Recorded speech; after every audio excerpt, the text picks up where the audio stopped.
राम राम सभी दोस्तों को। मैं विवेक मलिक एक बार फिर से आपका स्वागत करता हूं अपने YouTube चैनल पर।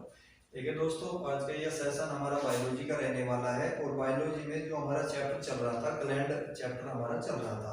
इसमें हमने 2 क्लास हमारी हो चुकी है, जिसमें हमारा जो टॉपिक था अंतःस्रावी ग्रंथि वो चल रहा था। और अंतःस्रावी ग्रंथि में भी मैं 2 ग्रंथियां आपको पढ़ा चुका हूँ। एक तो आपका पीनियल और दूसरा आपका थायराइड। तो आज हम अपनी तीसरी ग्रंथि शुरू करते हैं। यहाँ पर तीसरी ग्रंथि जो होगी आपकी वो होती है पैराथायरॉइड।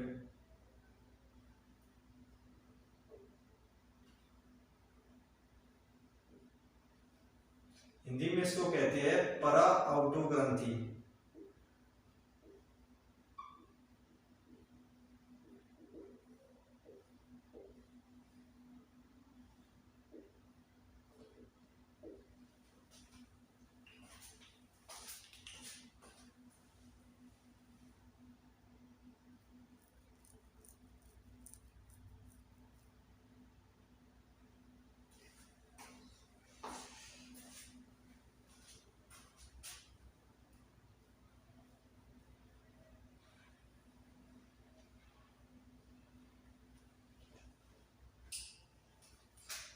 हमारी तीसरी ग्रंथि पैराथायरॉइड,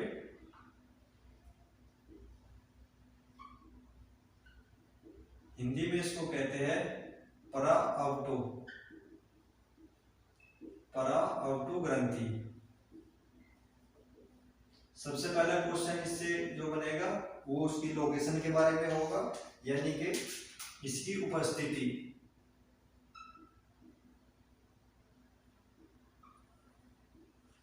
तो कहां पर उपस्थित है ये आपके गले में। गले में भी कहां पर? गले में ये आपकी पाई जाती है जो आउटो ग्रंथि थी, यानी कि जो थायराइड ग्रंथि थी उसके चारों कोनों पर। थायराइड ग्रंथि के चारों कोनों पर। अगर हम बात करें आपके थायराइड ग्लैंड, इसका शेप कुछ ऐसा होता है।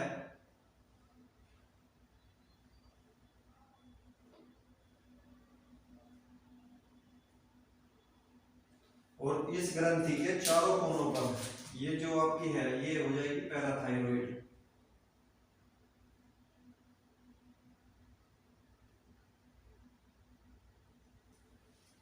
दूसरा क्वेश्चन जो बनेगा यहाँ पर ये बनता है इसकी संख्या के बारे में। इनकी संख्या होती है इनकी 4, जो सर्वाधिक संख्या है ग्रंथियों में, सर्वाधिक संख्या।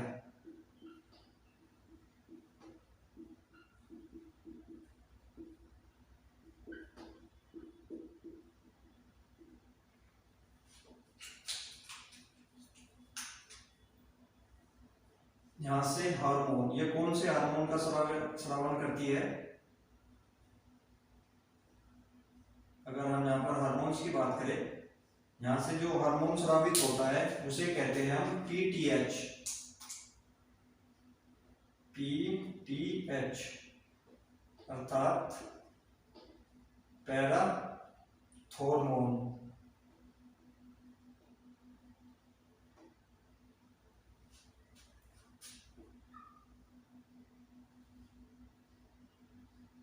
Parathormone hormones.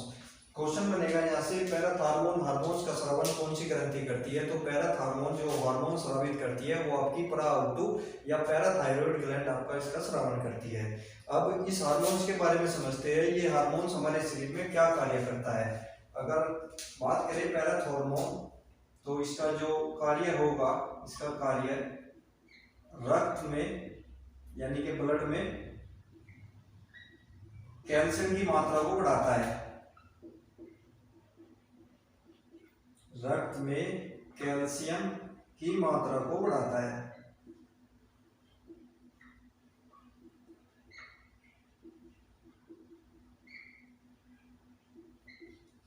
अब यहां से क्वेश्चन ये भी निकलता है, क्या यह कैल्शियम का निर्माण करता है? क्यों, तभी तो ये बढ़ाता होगा, कोई तो कारण होगा जिस कारण से ये हमारे रक्त में कैल्शियम की मात्रा को बढ़ा रहा है। तो इसका कारण ये निर्माण नहीं करता, ये करता क्या है, हमारे जो हड्डियों में अतिरिक्त कैल्शियम होता है या जो हमारी हड्डियां अतिरिक्त कैल्शियम जमा हो जाता है उसको हड्डियों से हटाकर रक्त में भेजता है। यानी कि इस प्रकार भी इसे लिख सकते हैं, रक्त हड्डियों से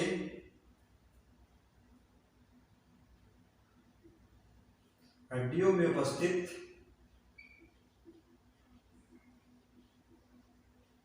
अतिरिक्त या एक्स्ट्रा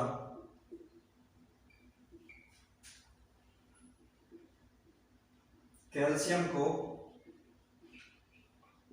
रक्त में भेजता है,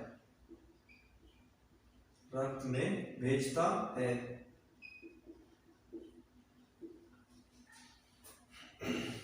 यानी कि जो हमारी हड्डियां कैल्शियम का निर्माण करती है या अतिरिक्त कैल्शियम हमारी हड्डियों में उपस्थित हो जाता है, जमा हो जाता है, जैसे हम कुछ हैवी डाइट लेने लगते हैं उससे कैल्शियम का उत्पादन ज्यादा हो जाता है और वो हड्डियों में जमा हो जाता है, तो उस अतिरिक्त जो कैल्शियम होगा हमारे शरीर में उसे वहां से हटाएगा और रक्त में लेकर आएगा। इसके दो बेनिफिट हमारी बॉडी को मिलते हैं। पहला तो एक तो हड्डी में जो अतिरिक्त आपका कैल्शियम जमा हो रहा है जिससे आपके जो जॉइंट्स होते हैं वे जमा होने से भी रुक जाएंगे, दूसरा आपको कठिनाई नहीं होगी, और दूसरा जो इसका मोस्ट बेनिफिट होगा, ये जो नवी बोन्स होती है, जो न्यू बेबी होते हैं उनमें जो हड्डियों का निर्माण करने में इन्हें सहायता मिलेगी, या कभी हमें हड्डियों में चोट लग जाती है उनकी मरम्मत करने में से सहायता मिलेगी, क्योंकि रक्त का फ्लो पूरे बॉडी में होगा और जहां पर भी रक्त जाएगा उसमें कैल्शियम होता है, तो वहां पर उसे वो ठीक करने के लिए कैल्शियम मुहैया कराएगा। तो यहाँ से दो फायदे निकलते हैं। तो अब सबसे इसका मुख्य कार्य यही होता है, रक्त में कैल्शियम की मात्रा को बढ़ाता है या रक्त में कैल्शियम की मात्रा का ये नियंत्रण करेगा। तो अब पूछा जाता है ये हार्मोन्स किस विटामिन की तरह कार्य करता है। यह हार्मोन्स आपका विटामिन डी की तरह कार्य करता है, बिकॉज विटामिन डी भी हमें कैल्शियम ही दिलाता है। यानी कि यह हार्मोन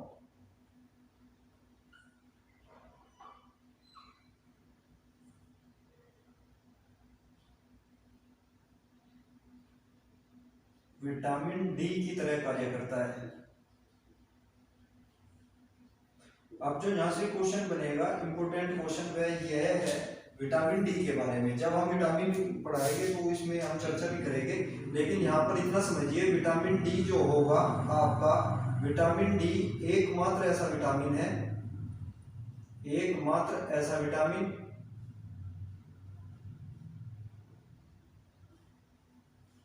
जो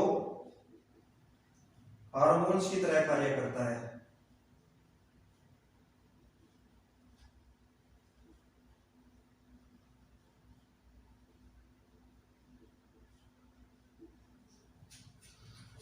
अब अगर पूछा जाए इस हार्मोन की खोज किसने की थी, जो पीटीएच आपका हार्मोन्स है इसकी खोज आपकी कोलिप्स ने की थी।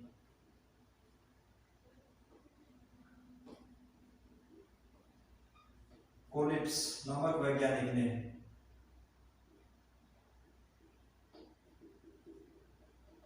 और इन्हीं के नाम के आधार पर इस हार्मोन्स का एक अन्य नाम भी होता है,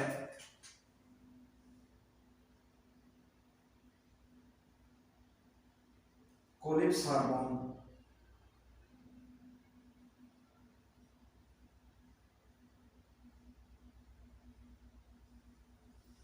ये भी इंपॉर्टेंट है, ये भी पूछा जाता है। तो ये ग्लैंड आपका पूरा हो गया। सबसे पहले पराओटू की लोकेशन के बारे में समझना होगा। पराओटू हमारी जो थायराइड ग्लैंड होती है, थायराइड के चारों कोनों पर ही उपस्थित होती है, और कल मैं बताया था थायराइड को बटरफ्लाई ग्लैंड भी कहते हैं। इसी के चारों कोनों पर जो आपकी पाई जाती है वो आपकी होती है पैराथायराइड यानी कि पराओटू। अब यहाँ से हार्मोन्स का स्रावन पीटीएच का होगा। पीटीएच किसने खोजा था? कोलिप्स नामक वैज्ञानिक ने खोजा था। उन्हीं के नाम पर इस हार्मोन्स को भी जाना जाता है, जिसे हम कोलिप्स हार्मोन्स भी कहते हैं। और कार्य इसका रक्त में कैल्शियम की मात्रा को बढ़ाना। तो अब अगली ग्लैंड की तरफ चलते हैं। हमारी अगली ग्लैंड होगी चौथी, ये होती है हमारी थाइमस।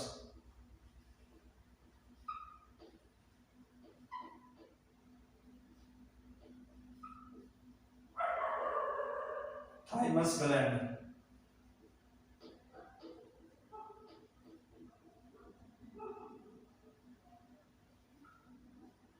थाइमस ग्रंथि।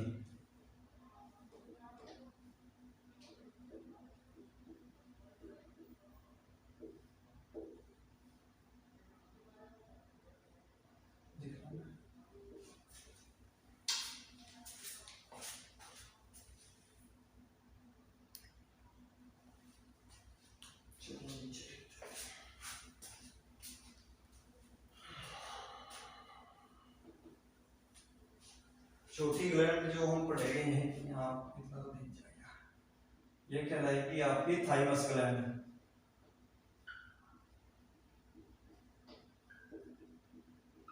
और हिंदी में इसका नाम यही होता है, थाइमस ग्रंथि। पहला क्वेश्चन फिर से वही, इस ग्रंथि के बारे में इनकी लोकेशन। आपसे आमतौर पर अगर ये वनडे एग्जाम होता है, इनकी लोकेशन के बारे में या कार्य के बारे में सीधा सीधा क्वेश्चन बनेगा। यानी कि अगर बात करें हम इसकी लोकेशन यानी कि उपस्थिति के बारे में, तो इसकी उपस्थिति आपकी हृदय के पास है,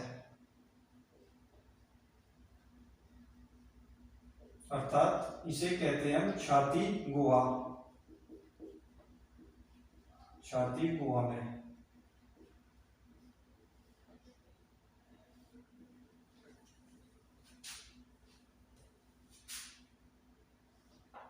ग्रंथि के अन्य नाम।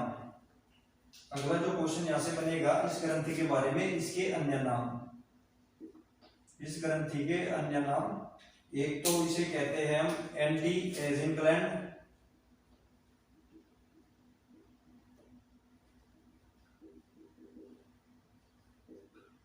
दूसरा जो नाम दिया जाता है इस ग्रंथि को, इसे दिया जाता है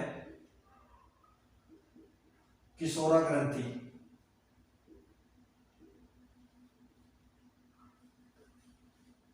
कार्य की बात करें हम थाइमस ग्रंथि के कार्य, इसके जो कार्य मुख्य कार्य होगा, इसका मुख्य कार्य है हमारे शरीर में रोग प्रतिरोध क्षमता प्रदान करना, रोग प्रतिरोध क्षमता प्रदान करना। अब अगर क्वेश्चन बनेगा यहां से इसके हार्मोन के बारे में, यह कौन से हार्मोन्स का स्रावन करती है। अगर हम इसके हार्मोन्स के बारे में बात करें, वह हार्मोन कौन सा जिसका यह स्रावन करती है, उसको कहा जाता है आपका थायरोक्सिन हार्मोन, थाइमोसिन हार्मोन।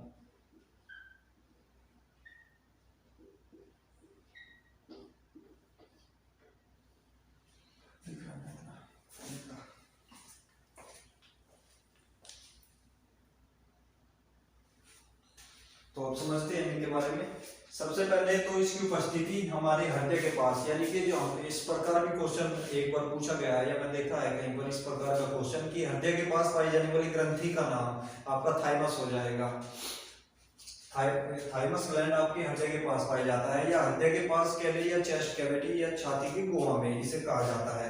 अगला इसके अन्य नाम एंटी एजिंग ग्लैंड, क्योंकि इसका कार्य हमारे शरीर को रोग प्रतिरोध क्षमता प्रदान करना है, और ये हमारे शरीर को रोग प्रतिरोध क्षमता प्रदान करती है, इसी के आधार पर इसे एंटी एजिंग ग्लैंड कहते हैं। दूसरा इसका कार्य होता है, दूसरा इसका नाम होता है किशोरा ग्रंथि। किशोरा ग्रंथि क्यों कहा जाता है इसे, क्योंकि इसका कार्य हमारे शरीर को रोग प्रतिरोध क्षमता प्रदान करना है, और रोग प्रतिरोध क्षमता से सबसे ज्यादा लड़ने की क्षमता जो होती है, या हमारे शरीर में सबसे ज्यादा हमारा जो बॉडी इस समय लड़ता है, वो होती है किशोरावस्था। इसलिए इसे किशोरावस्था या किशोरा ग्रंथि भी कहते हैं। किशोर अवस्था की बात करें हम, जैसे बच्चा 12 साल या 15 मैक्सिमम 15 साल, उस समय तक ये ज्यादा एक्टिव होगी। ज्यादा एक्टिव इसलिए होगी क्योंकि यह ग्रंथि का कार्य केवल एक होगा, हमारे शरीर को रोग प्रतिरोध क्षमता प्रदान करना। लेकिन जैसे ही हमारा शरीर किशोरावस्था क्रॉस करता है, या जो होता है, आपने देखा होगा जो बेबी होता है 15 साल तक या बच्चे में हम डिफरेंस नहीं कर पाते कि ये मेल है या फीमेल है। लेकिन जैसे ही उसमें लैंगिक विकास का कार्य शुरू हो जाता है बच्चे में, तो ये ग्रंथि के कार्य बढ़ जाता है। एक तो ये आपके शरीर में लैंगिक विकास भी कराएगी, दूसरा प्रतिरोध क्षमता भी प्रदान कराएगी। तो होगा क्या, इसके कार्य बढ़ जाएंगे और हमारी रोग प्रतिरोध क्षमता यहाँ से घटनी शुरू हो जाती है। तो जैसे जैसे हमारी एज बढ़ेगी उसी के अनुपात में हमारी प्रतिरोध क्षमता भी कम होगी, और दूसरा इस ग्रंथि का आकार भी घटता चले जाएगा हमारी आयु बढ़ने के साथ साथ। लेकिन कुछ में या कुछ कंडीशन में जब हम वृद्धावस्था हो जाती है, कुछ में ये ग्रंथि पूर्णतः समाप्त भी हो जाती है। इसीलिए आपने देखा होगा अभी कोरोना का टाइम चल रहा है, तो सरकार ने जो सबसे पहले आपकी डोज प्रोवाइड की कराई गई वो आपकी वृद्धों में पहले प्रोवाइड कराई गई जो 60 साल से ऊपर थे। उसका रीजन यही था क्योंकि उसमें उनमें जो होता है 60 साल से ऊपर जाकर प्रतिरोध क्षमता घट जाती है, और फिर उससे कम को दिया गया 45 साल, फिर आपके 18 से 40 साल के बीच में, और अब जो बच्चों में भी वैक्सीन दी जा रही है 15 से 18 के बीच में दी जा रही है। उसका कारण यही है कि 15 से 18 के बीच में जो बच्चे होते हैं उनमें प्रतिरोध क्षमता कम होती है जो आपके 15 से नीचे होगी। तो इसीलिए आपने देखा भी होगा ये वैक्सीन का कार्यक्रम इसी अनुपात में चलाया गया, उसका रीजन यही है। तो यहाँ से एक जो क्वेश्चन बनेगा, एक क्वेश्चन ये भी बनता है, एकमात्र ग्रंथि जो हमारे शरीर में समाप्त भी हो सकती है, इसे ही कहते हैं एकमात्र ग्रंथि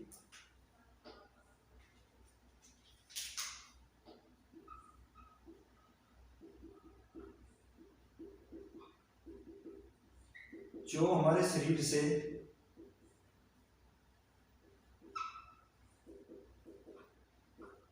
समाप्त या विलुप्त हो सकती है।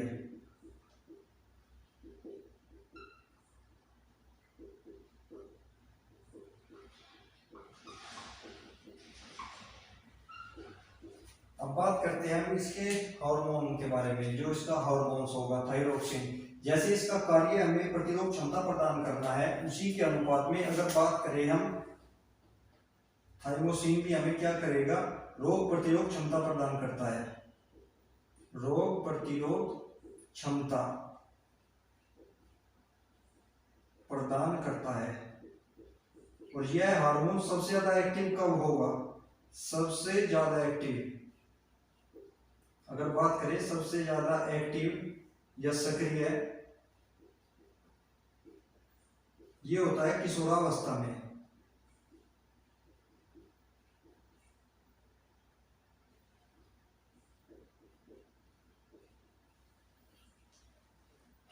और इसी प्रकार इसके अन्य नाम भी होते हैं, इस हार्मोन्स के अन्य नाम की अगर हम बात करें, इसे कहा जाता है एंटी एजिंग हार्मोन व किशोरा हार्मोन।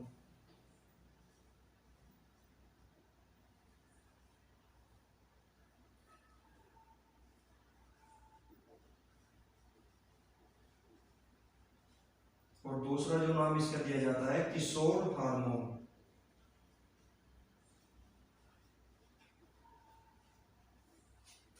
तो अब आप समझ गए होंगे इस ग्लैंड के बारे में। इसका मुख्य कार्य केवल हमें रोग प्रतिरोध क्षमता प्रदान कराना ही है।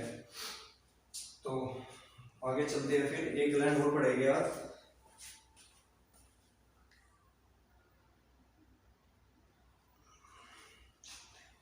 आप समझ गए होंगे सबसे ज्यादा एक्टिव जो होती है, सबसे ज्यादा एक्टिव किशोर अवस्था में होती है। किशोर अवस्था यानी कि आपका 15 मैक्सिमम 15 साल तक, वैसे तो 12 साल तक भी दिया है कुछ बुक में, लेकिन मैक्सिमम 15 साल तक इसे माना जाता है। और जैसे ही हमारी आयु बढ़ेगी, आयु बढ़ने के साथ साथ ये घटती चली जाती है और वृद्धावस्था में ये हमारे शरीर से विलुप्त भी हो सकती है।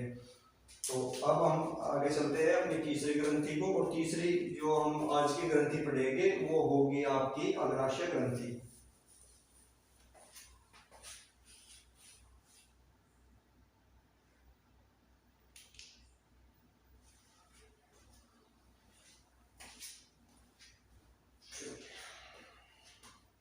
अगली ग्रंथि जो हमें पढ़नी है वो होगी आपकी अग्नाशय ग्रंथि।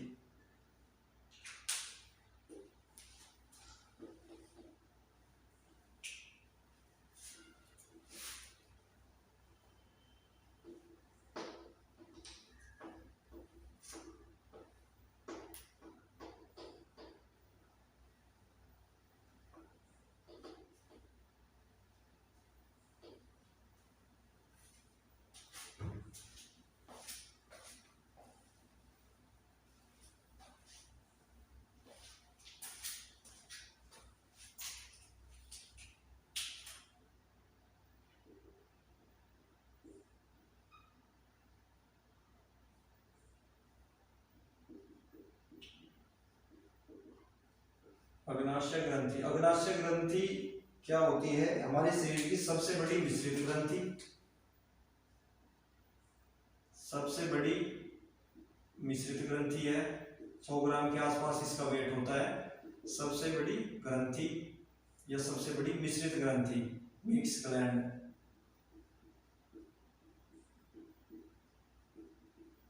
मिश्रित ग्रंथि क्यों कहा जाता है? क्योंकि ये दोनों प्रकार का स्रावन करती है। या अगर बात करें हम इसका स्रावन का, 2 प्रकार का स्रावन करती है ये।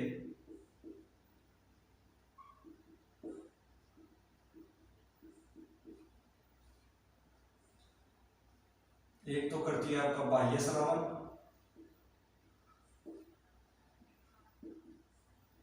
जो होता है आपका नलिका के माध्यम से,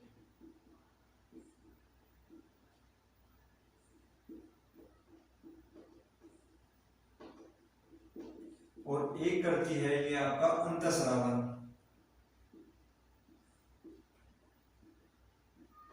और अंतःस्रावन जो होगा आपका वो होता है रक्त के माध्यम से।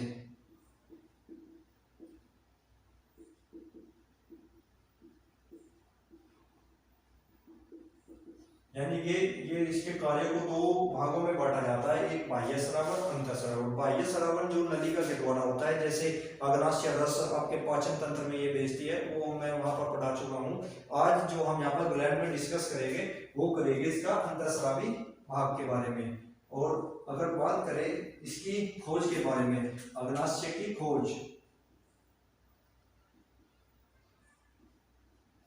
की थी आपकी इसकी लैंगरहैंस ने। इसकी खोज की थी आपकी लैंगरहैंस, और इनके नाम के आधार पर ही इसकी कोशिका का नाम रखा गया है सेल ऑफ लैंगरहैंस। कोशिका का नाम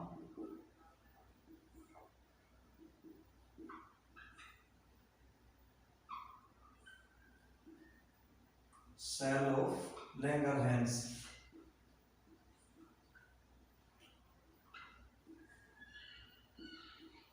यानी कि सेल ऑफ जो लैंगरहैंस होती है ये 4 भागों में डिवाइड की जाती है, या 4 प्रकार की होती है।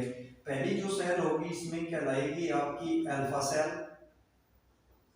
दूसरी सेल का नाम होता है आपका बीटा सेल। तीसरी होती है आपकी गामा सेल,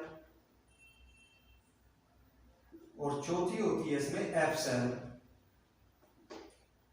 तो यहाँ पर हम 2 सेलों के बारे में डिस्कस करेंगे, अल्फा और ये जो आपका ये गामा, और एफ जो होता है इसके बारे में हमें नहीं पढ़ना है, ये हमारे सिलेबस से बाहर है। ये आपके पीएचडी वगैरह जब आप बायोलॉजी से करते हैं वहां पर डिस्कस किया जाता है। अल्फा की बात करें हम, अल्फा सेल से किसका स्रावन होगा? अल्फा सेल जो आपकी निकालती है, ये निकालती है ग्लूकागोन।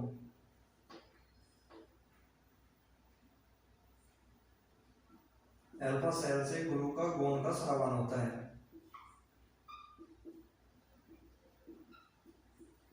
और जो आपकी बीटा सेल होगी इससे इंसुलिन का स्रावन होता है।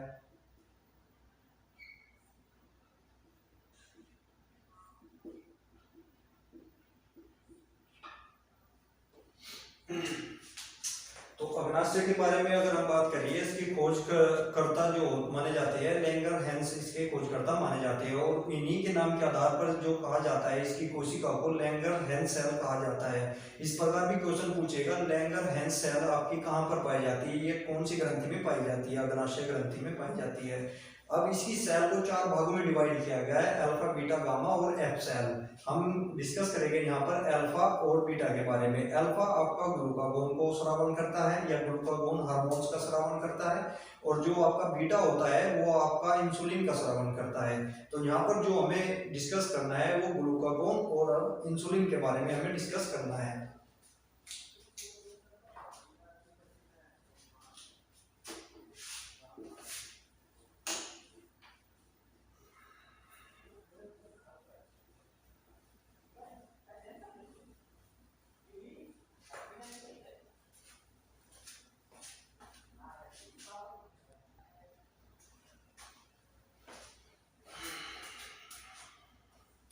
अब बात करते हैं हम इंसुलिन के बारे में। पहले इंसुलिन, सबसे पहला क्वेश्चन तो यही बनता है कौन सी सेल इसका स्रावन करती है। तो इंसुलिन का स्रावन जो आपका होता है बीटा सेल, बीटा सेल से स्रावन या बीटा सेल द्वारा स्रावन। नहीं दिख रहा होगा।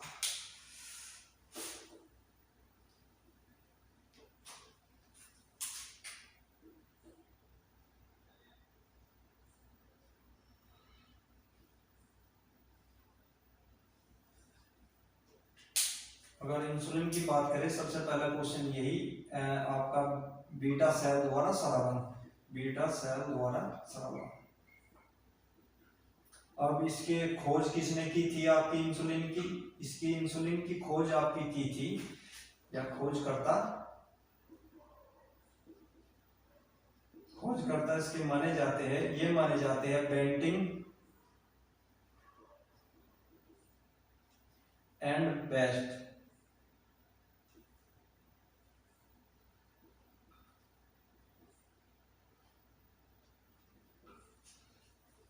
इंसुलिन का कार्य क्या है, अगर बात करें इसके कार्य के बारे में, कार्य,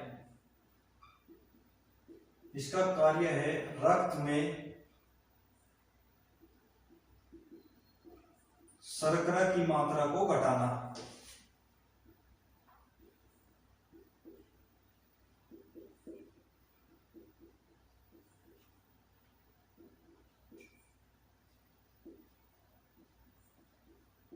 रक्त में शर्करा की मात्रा को घटाना क्या करेगा ये, हमारे शरीर में उपस्थित अतिरिक्त शर्करा को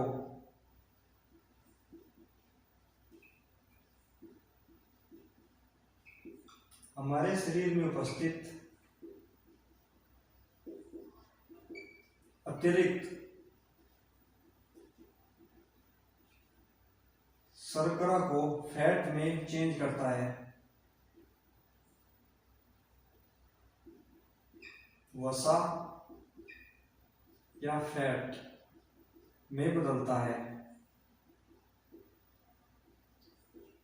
वह संचित करता है, संचित यानी कि स्टोर करने का कार्य भी करेगा।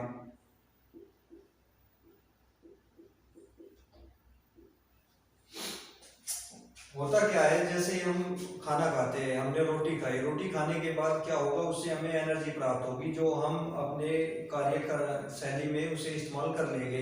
लेकिन अतिरिक्त जो हमें भोजन से एनर्जी हमारे शरीर में बच जाती है वो शर्करा के रूप में हमारे रक्त में रहती है। और इंसुलिन क्या करता है, जो हमें हमारे शरीर में अतिरिक्त आपकी शर्करा चली गई है और इंसुलिन जाएगा उसे चेंज करेगा फैट के रूप में, यानी कि वसा के रूप में उसे बदलता है और उसे हमारे शरीर में संचित करता है, यानी कि शर्करा को रक्त में शर्करा की मात्रा को घटाता है, रक्त में शर्करा की मात्रा को घटाने का कार्य आपका इंसुलिन करता है। अगला क्वेश्चन जो इंसुलिन के बारे में यहाँ से बनता है, इंसुलिन इसके बनाने का स्रोत, यानी कि स्रोत या निर्माण के लिए आवश्यक तत्व कौन सा है, इसका स्रोत होता है आपका जिंक, यानी कि इसके निर्माण के लिए हमारी बॉडी में जो आवश्यक तत्व है वो होता है जिंक, जिंक की सहायता से ये निर्माण होता है। अब जिंक के बारे में दो फैक्ट बड़े इंपॉर्टेंट है। जिंक हमारे शरीर में दो कार्य करता है, पहला कार्य इंसुलिन का निर्माण करेगा, इंसुलिन का निर्माण करेगा, दूसरा जो इसका कार्य होगा, इसका कार्य होगा आपका शरीर के घाव भरने में मदद करता है, या शरीर के घाव भरता है, शरीर के घाव भरता है। अब जो यहाँ पर डिस्कस करेंगे हम इंसुलिन के बारे में, वो करेंगे हम बीमारी से इसकी। अगर बात करी जाए इंसुलिन से बीमारी, जो बीमारी होती है तो यहाँ से बीमारी होगी या तो इंसुलिन की कमी से या अधिकता से, इंसुलिन की कमी से या अधिकता से।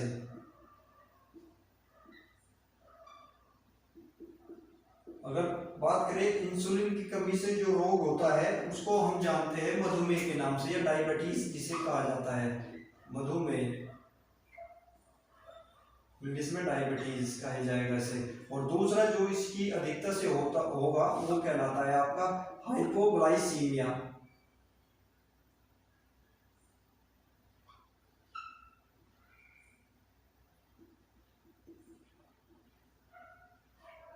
हाइपोग्लाइसीमिया।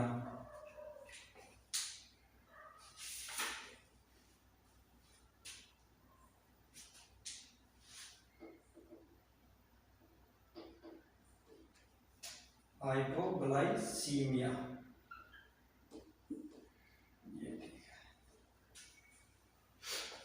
अब मधुमेह के बारे में समझते हैं, क्योंकि हम जानते हैं हमारे शरीर में जो आपका निर्माण करता है इंसुलिन का, उसके लिए आवश्यक तत्व होता है जिंक। और जैसे ही हमारे शरीर में जिंक की कमी होती है या इंसुलिन की कमी भी कह सकते हैं, इंसुलिन की कमी होगी तो होगा क्या, जो हमारे शरीर में हमारे रक्त में अतिरिक्त शर्करा है तो उसका रूपांतरण आपके फैट के रूप में नहीं होगा। तो जब इसका रूपांतरण फैट के रूप में नहीं होगा तो लगातार आपके रक्त में शर्करा की मात्रा बढ़ती चली जाएगी। तो जब शर्करा की मात्रा बढ़ेगी तो इसे डायबिटीज इसे ही कहा जाता है, रक्त में शर्करा की मात्रा बढ़ते रहना।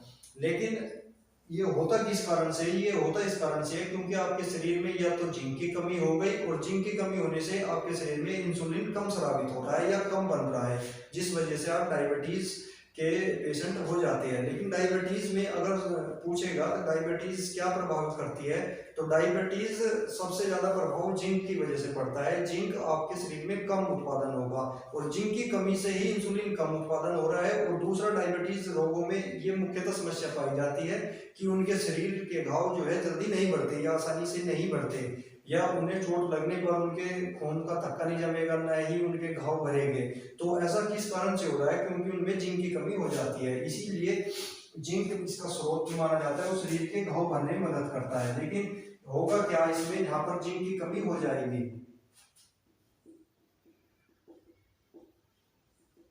और इसलिए इसमें क्या हो जाएगा, शरीर के घाव आसानी से नहीं भरेंगे।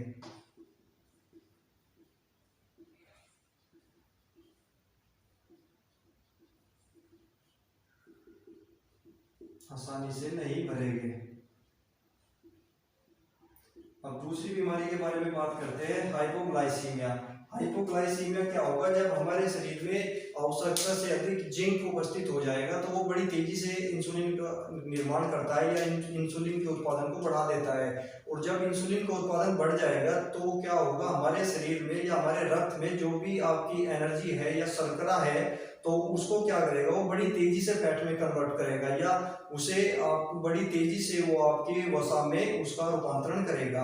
और जैसे ही वो ज्यादा रूपांतरण करना शुरू कर देता है तो हमारे शरीर को जो कार्य क्षमता करने के लिए जिस एनर्जी की आवश्यकता होती है वह उसे उपलब्ध नहीं हो पाती। और एक समय ऐसा आता है जब हमारे शरीर को या हमारे मस्तिष्क को जो कार्य करने के लिए रिक्वायर होती है एनर्जी की, वह उसे उपलब्ध नहीं होती, और धीरे धीरे ये घटती चली जाती है।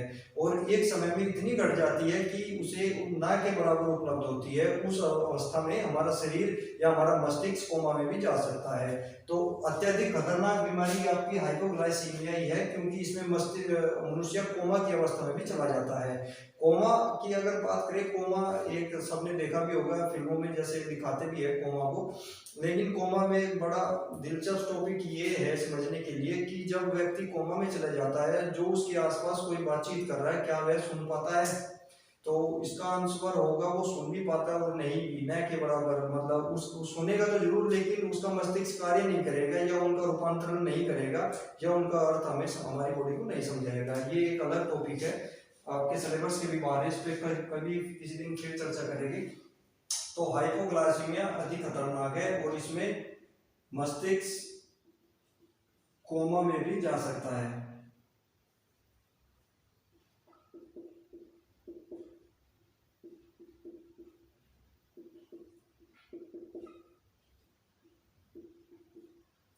अब जब हम शर्करा की बात कर ही रहे हैं तो एक चीज और समझ लीजिए, शर्करा अगर बात करें हम, शर्करा किस मात्रा में हमारे शरीर में होती है?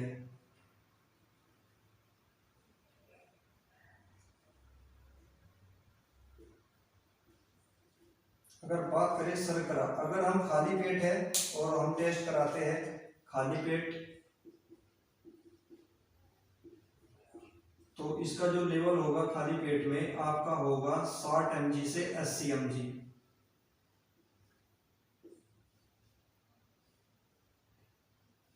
60 से 80 होता है। और दूसरा अगर भरा पेट की बात करें हम, भरे पेट या खाने के बाद, खाना खाने के बाद 2 घंटे के बाद आमतौर पर जो इसका एवरेज होगा वो होगा आपका 120 से 140। तो इसी आधार पर एवरेज भी दे सकता है। इनका एवरेज जो होगा शर्करा का वो होगा आपका 80 से 120। ये इसका एवरेज निकलता है यहाँ पर।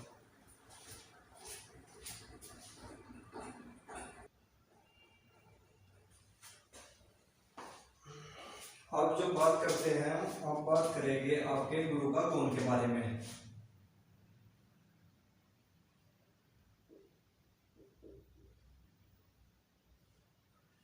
ग्लूकागोन सबसे पहले इसका स्रावन कौन सी सेल करेगी? आपकी अल्फा सेल करेगी। अल्फा सेल द्वारा स्रावन। इसके खोजकर्ता ये हो जाएगी आपके कैम्बल एंड मुरलिन।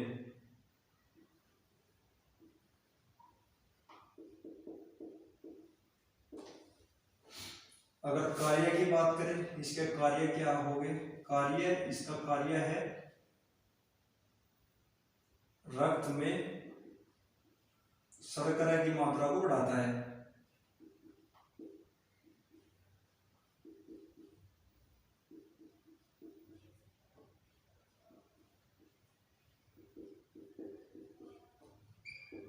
अर्थात आपका जो होता है इंसुलिन तो रक्त में शर्करा की मात्रा को घटाएगा और ग्लूकागोन रक्त में शर्करा की मात्रा को बढ़ाता है। यानी कि ये दोनों जो हार्मोन है आपके एक दूसरे के विरोधाभास कार्य करते हैं। एक घटाएगा, दूसरा बढ़ाएगा।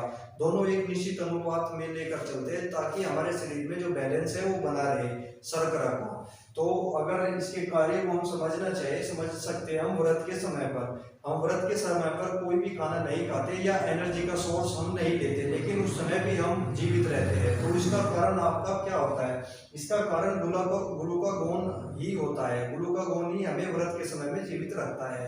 यानी कि जब हम बाहर से कोई भी एनर्जी नहीं ले रहे हैं तो आपका ग्लूकागोन एक्टिव होता है। और जो इंसुलिन ने आपके शरीर में वसा या फैट स्टोर किया है या संचित किया है, उस फैट को ही ये रक्त में लेकर आता है वसा या एनर्जी के रूप में, ताकि हमारे शरीर को कार्य करने के लिए एनर्जी प्राप्त हो सके।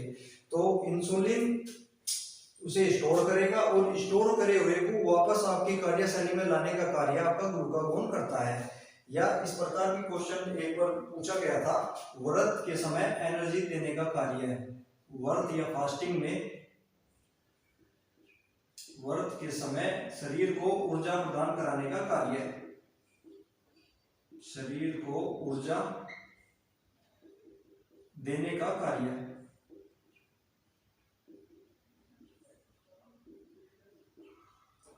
शरीर को ऊर्जा देने का कार्य व्रत के समय यही करेगा। और एक एवरेज बताया गया है, यानी कि हम बिना खाए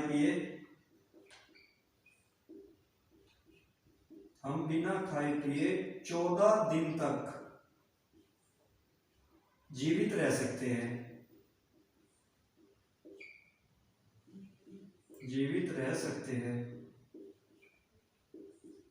14 दिन तक।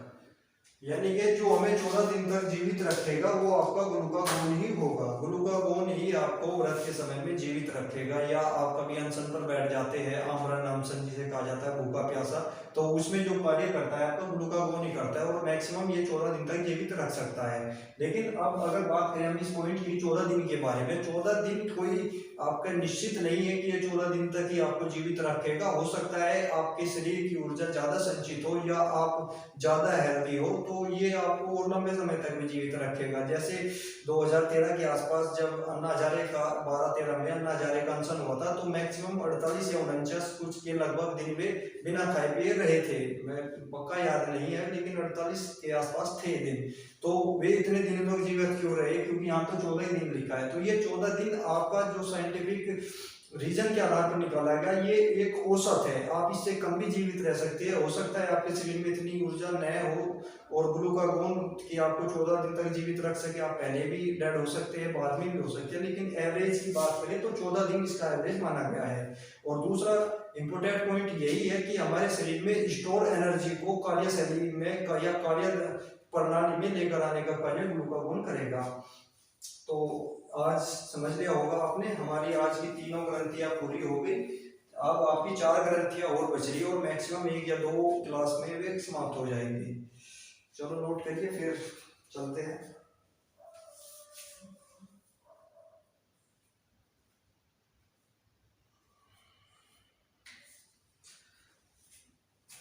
चलो ठीक है दोस्तों, अंत में हम अपने सेशन को आज यहीं तक रखते हैं। इससे आगे क्लास में हम बची हुई 3 या 4 ग्रंथियों को एक साथ पढ़ने की कोशिश करेंगे और समाप्त करेंगे नई जानकारी के साथ।